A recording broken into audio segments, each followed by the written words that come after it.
Chapter 3. Getting in Touch. After the funeral, Stephen had to drop Destiny off at the airport. She was flying to her aunt's house for a couple of days. Destiny's foster parents thought it would be a good idea for her to get away because they were scared Destiny would turn to drugs to cope with this tragedy, the same way her mother dealt with her husband's taking off. However, we all knew Destiny was not like her mother. Dan and I headed back to my house, beginning to remember Adam the only way we knew how, through the use of mind-altering substances. Around 8 that night, just as the sun was beginning to go down, I pulled up to the graveyard and parked my jalopy outside the gate. Grabbing my sleeping bag, I scaled the stone wall that surrounded the cemetery. Once inside, I went to the spot where Adam was buried. The dirt was fresh. Adam didn't have a tombstone yet, so the fresh square of dirt was the only way to distinguish where his body lay. I drew a large pentagram over the earth and laid my sleeping bag directly over the symbol. I retrieved from my bag a picture of Adam and me at York Beach, Maine, almost 15 years earlier. Tears welled up in my eyes as I poured out a good night's snack from my bag of dope, snorted it, and went to sleep.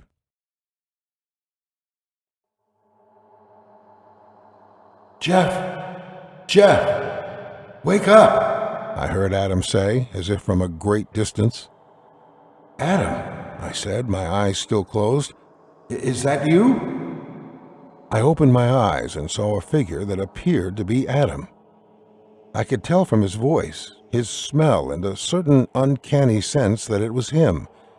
But he was different. Only pieces of his face were intact, and there was a big hole in the right side of his head. He was wearing his favorite red flannel shirt, albeit stained with blood, and loose jeans. Gray, fleshy brain matter was seeping from the left side of his head into a large opening of what I assumed to be his throat. His left eye was intact, but the right side of his face was severely damaged. The left side of his jawbone was dangling from his skull. It was surreal and dreamlike, but there was little that separated it from reality. There are dreams where what happens is so outlandish that your subconscious eventually recognizes it as a dream. Then there are nightmares that are so horrendous you do not want to live anymore. Eventually you wake up from these dreams and realize your life was still the way you had left it before falling asleep. This was like the latter.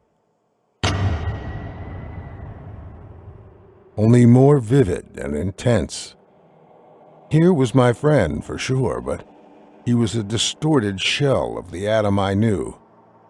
He told me to follow him. As I heard his voice, I realized that since he didn't have a tongue, or a mouth for that matter, that he couldn't actually be speaking. Fortunately, I could hear, telepathically, what I assumed he wanted me to hear. Reluctantly, I began to follow him to the back of the cemetery and into the woods. As we walked, he seemed like a puppet being controlled by some demonic puppeteer. We walked through the thick brush, emerging at the beginning of his street. I knew, in the back of my mind, that he lived over 7 miles from the cemetery, and yet we walked out of the woods and onto the pavement at the beginning of his street. It was all so frighteningly realistic. We walked down to the end of his street. Along the way, I could hear his mother's cries coming out of his former house. She was questioning God and his good providence with 4-letter words. The dark version of Adam stopped and looked at me with his one good eye and said with a distorted smile, "Stupid bitch." The police tape was still on the ground when we got to the woods. I observed the tree line of the darkened forest, noticing a light blue smoke coming from deep in the woods. I could hear no sounds except for the crunching of the pine needles under my shoes. I noticed a flickering light permeating through the forest, and soon smelled something burning. I hurried my pace in order to keep up with my deceased friend. Catching up with him, I got a good look at Adam's eye. It reminded me of when my grandmother had a stroke. She had gone into convulsions, knocking back and forth down the hall, the right side of her body having gone numb. I'd sat her down and noticed that she was drooling out of the right side of her mouth and that her right eye had a blank stare. That was what Adam's eye looked like. Death. We made our way into a clearing where weeks earlier our coven had performed our ungodly spells. There was a roaring fire there, bellowing bright blue smoke. Adam's ghastly figure sat on a tree stump and signaled for me to sit as well. What I saw next amazed me the most. Across the fire, and in the woods on the other side of the clearing, Adam emerged. It was not the corpse sitting next to me, but the Adam of my memory. I stood up and yelled, but the new arrival couldn't hear me. The Adam shell sitting next to me put his finger to his mouth, requesting my silence. I had taken LSD enough times to be able to recognize that this forsaken vessel sitting next to me was, for better or worse, my spirit guide into this new world. I knew that it was always wise to listen to your guide, so I kept quiet. Adam strode into the clearing, his father's old 12-gauge shotgun in his hand. He knelt on the ground by the fire and drew 4 triangles with his fingers on the sides of the fire pit. He then stood in the middle of the clearing and drew a circle around himself and the fire. I noticed then that he was talking in a garbled gibberish. I concentrated and noted that it sounded vaguely like Hebrew. Post-mortem, Adam nudged my shoulder. I had nearly forgotten he was there. He smelled of decaying fish. "I love this part," my guide said enthusiastically. All of a sudden, Adam shoved the barrel of the shotgun into his mouth. He leaned forward, arcing his back, and pulled the trigger. There was a loud bang, and pieces of Adam's brain sprayed all over the ground behind him. The distorted Adam began laughing maniacally, a sound that soon began to hurt my ears like nails scraping down a chalkboard. "You can't sleep here," said the young trooper, poking me in the back. The sun was shining, and dew covered the grassy lawn of the cemetery. It couldn't have been any later than 5 the next morning, but Lowell's finest were already out and about. "You can't sleep in a cemetery," the cop repeated with a put-off demeanor. "You should know better than that. I know you miss your friend, but Jesus Christ, son. Now come on and get out of here before I arrest you for vagrancy." I picked up my sleeping bag and headed for the gate. The trooper began looking around the area, but I'd already jumped the stone wall by the time he yelled out, "Hey, kid!" I figured he must have discovered the pentagram. Ignoring him, I jumped into my car and took the Lowell connector back to Dan's house. Once there, I headed to the sliding glass door at the back. It was unlocked, so I went in and walked up to Dan's room. "Dan!" I yelled as I reached the top of the staircase. "Dan, you'll never believe what happened," I began, but I trailed off as I opened the door. Dan was standing with a paintbrush in his hands, and his pupils were the size of quarters. On his wall he had painted an image that before last night I had never seen before. The image I now associated with death.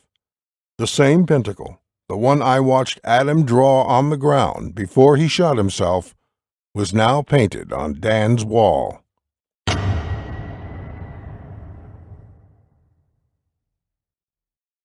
Chapter 4. Signs of a Pentacle.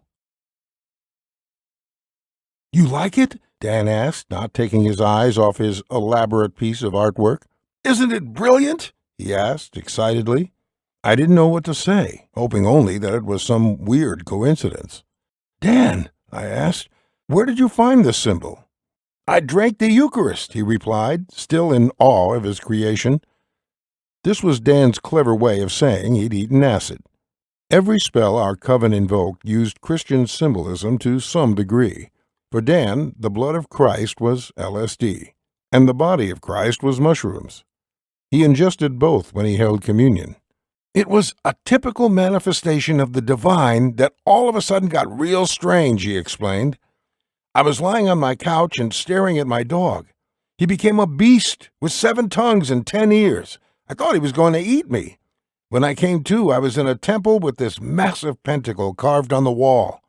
The next moment, I realized that I was in my room painting it. Pretty cool, huh? Trying not to exaggerate the importance of this symbol, but at the same time morbidly curious about the details of his last trip, I told Dan about Adam and about the pentacle I had seen. He was still tripping his sack off, and I could tell that he was having a hard time focusing on the details, but I could see we both understood what was happening. It was pretty bizarre. I snapped out of my reverie long enough to ask him, "Did you hear back from your sister about who those guys were who were at Adam's house 2 days ago?" "Not really," he said. "Sarah said there were a couple of FBI agents asking about the case, but besides that, nothing." I interrupted him, not wanting to believe the conspiracy we had become a part of. "Wait, the FBI?" He nodded. "Dan, why the hell would the FBI get called in for a simple suicide?" "Man, we've got to go tell Stephen," I said, jumping the gun. I was trying to reconcile this new information with the pentacle. "All right," Dan stated. "Let me just put on a shirt." As he was getting changed, he yelled to me, "Man, you should try this blood. It's pretty amazing. I don't know where Adam got it, but it's pretty damn good." I could hear him whistle the chorus to "People Are Strange" by the Doors. At first, the words just bounced right off me, but then they penetrated my mind. "Dan, you got the acid from Adam?" I asked. "Yeah," he said. "I got it from him the same night before we left Woodstock. The visuals are intense." "What's the matter?" he asked, noticing my dumbfounded look. I composed myself. "Don't you see? Isn't it interesting that I was in the graveyard last night and saw the same tentacle you saw tripping on this mysterious acid? The acid that Adam had, yet no one knows where it came from." "Yeah, it's strange," Dan said. "But what does that mean?" I tried not to let my discouragement show. "I don't know," I said. "Maybe it doesn't mean anything. It's just that last night felt so real. I kept telling myself it was a dream, but now I think Adam might have been trying to tell us something. Grab all of the acid you have and let's go talk to Stephen." Aside from sharing the same church as children, we all shared something else: disinterested parents. Our parents did love us, well, except Destiny's, but they were just never there.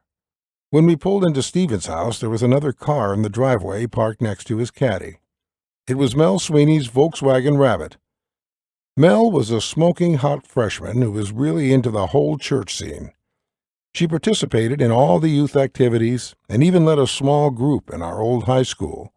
My mother told me that her parents gave her the option to go to either a Christian school or a public school.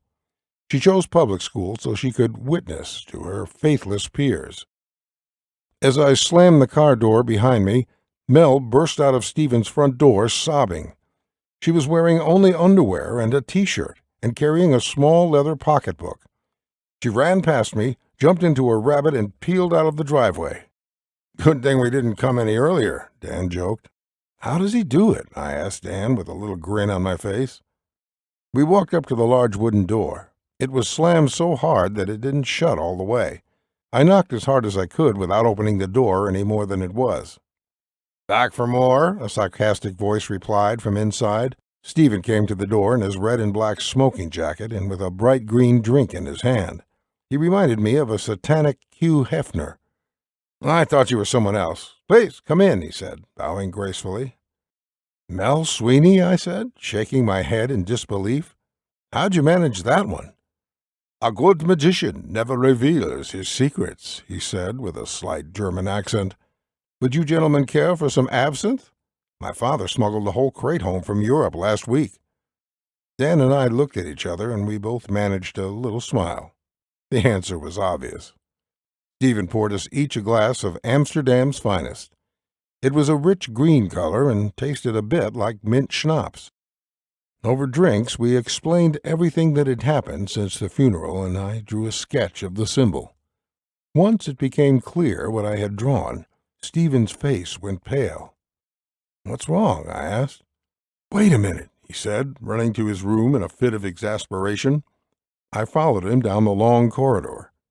Stephen's room seemed like a modern version of a medieval torture chamber. He had a large leather swing and various whips, chains connected to the wall, breath deprivation masks, and a weird suit hooked up to a battery that I was afraid to ask about. Stephen had dropped to his knees and was searching for something in his closet. I poked my head around the closet door. He had a large and organized stack of DVDs in the back of his closet, marked with different girls' first names and last initials. I recognized some of the names and realized that I was looking at a moderately sized collection of homemade porn. Clearly, Stephen was a modern-day Casanova who was into S&M. "I'm an idiot," Stephen said, getting up and closing the closet door. He walked over to the tripod with a video camera attached. The camera was pointed at his bed. He pushed the eject button and retrieved a DVD from the camera. "Hot off the press," he said with a smile. I followed him back into the living room where Dan was still staring at a rip-off Van Gogh hanging from the wall. Stephen turned on his father's big-screen TV and stuck the DVD in the player. Nell Sweeney soon appeared on the screen, much larger than life. She had a metal clamp attached to each nipple. The camera was filming from an eye-level camera angle. Stephen had Mel on her back and pinned against the bed as he pummeled her. She wore a breath deprivation collar that I could tell was slowly cutting off her air supply, causing her face to turn red. I could also clearly tell from the blood that Mel had been a virgin before she met Stephen. He skipped ahead to the end, to footage of himself in the doggy-style position, holding a leash in his hand. I watched as he quickly pulled out of her and shot his seed on her back. Stephen had paused and pointed at the spot where his sperm had landed.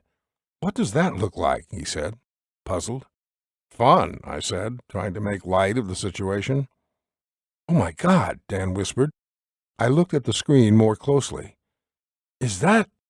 Nah, it can't be." But it was. His sperm had formed a pentacle, similar to what I had seen in my dream.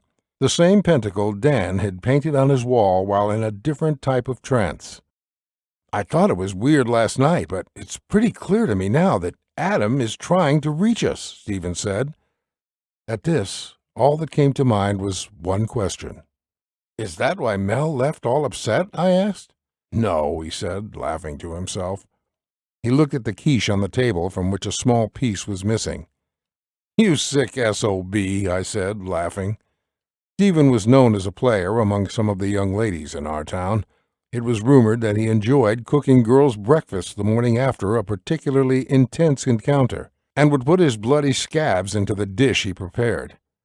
This was his creative interpretation of Aleister Crowley's infamous Cakes of Light that originally included a mixture of menstrual blood and semen. This was a little disturbing, but I figured we all had our ways of handling life. Dan and I used drugs to get outside of ourselves. Destiny liked to be dominated, and Stephen's thing was control. That's why we all got along so good. None of us judged each other. "What does all this mean?" I sputtered. "Do you guys have any ideas? Stephen, you don't know who Adam got the acid from?" He shook his head. "Dan, let me take a look at it," I said, reaching out for the remaining LSD. "What?" he asked, his face dripping with sweat. "Give me the acid," I said bluntly. He reached in his pocket and handed me a small piece of tinfoil. He popped it out of the DVD player and handed it to me. "Feel free to make a copy for yourself. Just make sure I get it back. I'm going to mail it to Pastor Smythe, I think," he said, smiling wickedly. I had to go somewhere and think. I started for the front door. "I might stop by the graveyard," I said. "We need to know if this sign is just a coincidence or if it's an explanation for Adam's death. Or maybe this is just some strange group hypnosis. I mean, hypnosis could be possible." "It's possible," Dan said, "but not probable." "Look after him," I said to Stephen, referring to Dan. "You know I will," he said, pulling a small vial of Coke from his shirt pocket and pouring some on the coffee table. I'll drive him home myself." I headed out the front door and got into my car. Chapter 5. Witch Bonnie. I kept thinking about how Dan's hallucinogenic potion, my vision the night before, and the cum spot were all identical to the Pentacle. I examined the piece of acid, which was the only real tangible clue at the moment. It seemed to be a piece of a bigger picture, like some sort of trippy puzzle piece, but the larger image remained a mystery to me. I watched the DVD. There wasn't too much on it, aside from innocent little Mel getting her brains banged out by my good friend. I watched it twice, but the Pentacle did not appear as obvious as it had at Stephen's house. Also, there were the men in suits at Adam's house the day after his death, who we figured were from the FBI, there to cover up the inclination or motive behind Adam's suicide. Were these all coincidences? Was any of this even real? I calmed myself, repeating that this was reality. The things I was seeing had to be real. Regardless, all the clues pointed down to the same conclusion. I had to return to the cemetery. Later that night, I sneaked into the West Lawn Cemetery, arriving just before the timed metal gate clanged shut for the night. Walking down the same row Adam was buried, I noticed something. The statue of the young woman near Adam's grave seemed to stand out from all the other nearby statues and golems. Despite being eroded by time, the statue was beautiful. As I looked closer, I noticed that her dress was especially low-cut, appearing to only be hanging on by her nipples. This was a peculiar image for such an old statue, but maybe it wasn't nearly as old as it looked. Looks can be deceiving. My mother had often told me as a child. The inscription on the front read only, Bonnie. There were no dates or epitaph, just Bonnie. Several used condoms littered the ground around the statue, and I kicked them to one side. I set up my sleeping bag near Adam's plot. Had it really only been 3 days? I asked myself. It felt more like 3 years. I drew a pentagram in the brown dirt. This time, I didn't look at Adam's picture, and I didn't take any more drugs, thinking it best to be sober that night. As I slowly drifted off to an uncomfortable sleep, I felt as if I was tossing and turning, but I could not tell if it was real or if I was dreaming. I soon fell into a deep sleep. There was a great battle, and I was a Roman general about to storm the mountaintop refuge of Masada outside of Jerusalem. We had just taken the fort, but all of the Jews inside were already dead. Jupiter have mercy. "Good evening, little puppet," I heard a voice say. My eyes opened to reveal a woman engulfed in flames. The skin on her face was dripping from her charred black skeleton. The fire was burning her, but it didn't consume her corpse. We were still in the graveyard, but it was clearly not the same graveyard, though it appeared to be. The hideous woman was dressed in a dirty white gown resembling a modern-day wedding dress. "They burned me," she said. "Who burned you?" I asked sincerely, trying to avoid the obvious fact that she should not, or rather could not, talk with her face consumed in flames. Her grotesque appearance was disturbing, but what I remember most about her was the smell. "The mill girls," she replied. "Those jealous little bitches."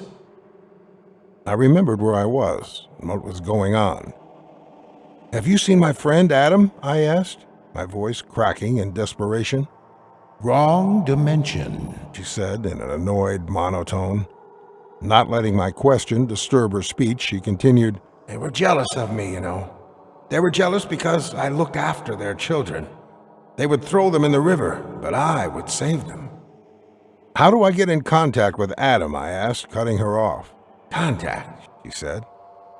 "He is no longer in control of his soul. It's best to let buried bones lie. His soul is with Shamash, the watcher of the world. He is most powerful, and has been since the beginning," she said, her lips curling into a snarl. "I didn't eat them, you know," she added. "Who?" I asked. "The children," she replied. "I didn't eat them." I looked at her, trying not to reveal my confusion. "I never said you did." "Funny thing about the dead, they always leave a sign for the living to see," she continued, ignoring me. "Most just don't know where to look." "Thanks," I said, not knowing if this dream had been brought on by a lack of heroin in my system. Whatever it was, I began to walk away from the burning woman. She followed me. "Sonny," she said, "you're outside of your circle." "Oh," I said, realizing I was no longer protected in the natural realm. I quickened my pace. She hovered about 2 steps behind me, so I broke into a run. At this, she appeared just ahead of me, and her burning eyes made direct contact with mine. She lunged forward at me. My heart skipped, and I froze in fear as she... "Jeff, come on, come on!" I awoke to Stephen shaking me. "We found out some news about Adam," he said, leading me to his car. I was still disoriented and could hardly argue with him, only remembering later that I had left my sleeping bag at the grave and my car outside the cemetery. As Stephen started the car, I felt like my head was splitting. The beeping from the door alarm felt like a knife stabbing into my brain. I fumbled to light a cigarette as I settled into the car and attempted to remember what had happened. "Tell him," Stephen told Dan. "Tell me what?" I eked out. "Turns out that the FBI are involved in this case," Dan said. "My sister called this morning and said something about a murder. Oh yeah, and get this, she mentioned something about Iblate script. Apparently, in mythology, an Iblate script is a heavenly language associated with a sun god named Shamash," I said nonchalantly. "How the hell did you know that?" Stephen asked. I told him about my encounter with the burning lady, explaining everything from the distinct smell of her burnt skin to the exact words that she had said. "That's messed up," Dan said. "Don't tell me you guys have never heard of Witch Bonnie." Stephen quickly piped up, saying, "I've heard that if you have sex at her grave, your chances of getting a girl pregnant are greater. But I don't remember the particulars of the legend, or have any idea where she's buried." "Bonnie," I said aloud to myself. "Not the same Bonnie who's buried in the grave next to Adam, right?" "I don't know for a fact," Dan continued, "but I do know that Bonnie was buried at a cemetery in Lowell." Me and Stephen both looked at Dan, confused. "Adam took me to a cemetery the time he came with me to meet his dealer, Bob, a few years ago. We had to wait for him to cut the acid into half sheets, so we killed some time by driving through a cemetery. You guys remember that white blotter I had about 2 years ago? How could we forget? Life was carefree back then." Dan continued thoughtfully. "Now that I think of it, Bob used to live down the street, so this must be the cemetery. Anyway, the story goes that back in the 1800s, a woman named Clara Bonnie was burned as a witch.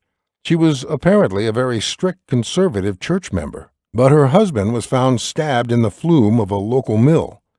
Rumor has it she went crazy after that and began patrolling the shores of the Merrimack, looking to kidnap traveling children. The locals claim that she would steal children from carriages and take off floating in the air. The residents got suspicious when they heard the screaming of crying babies coming from Bonnie's cottage and eventually formed a militia and confronted her late one night. The story goes that when they broke down her door, she was chomping on a baby's arm. They tied her up and lit her house on fire. It gets better," Dan went on. "Legend says that as she was burning to death, she swore revenge on the townspeople. The next day, they were going to scatter her ashes in the local river, but some local politician, possibly her uncle, arranged for her burial. It could have been her cousin, I don't remember. Anyhow, the legend says that when her dress falls below her nipples, she will take revenge on the children of Lowell. Adam showed me the spot where she lived, supposedly, but all that's left now is the foundation." I broke in. "Well, we can research the symbol and analyze what we do know so far, or we could just accept that our friend is no longer with us and move on." Both Dan and Stephen turned to face me. I could tell that at this point, giving up was not an option. I'll go to the library today to try and figure out the significance of this pentacle, Stephen said. I'll go through some of the ancient Jewish writings, I said, but quickly added, after I get some sleep and some heroin in me. I'll look into Witch Bonnie, Dan said, and we can meet at the spot at 5 tonight. Then his eyes fixated on the road ahead. He's really dead, guys. We rode the rest of the way in silence.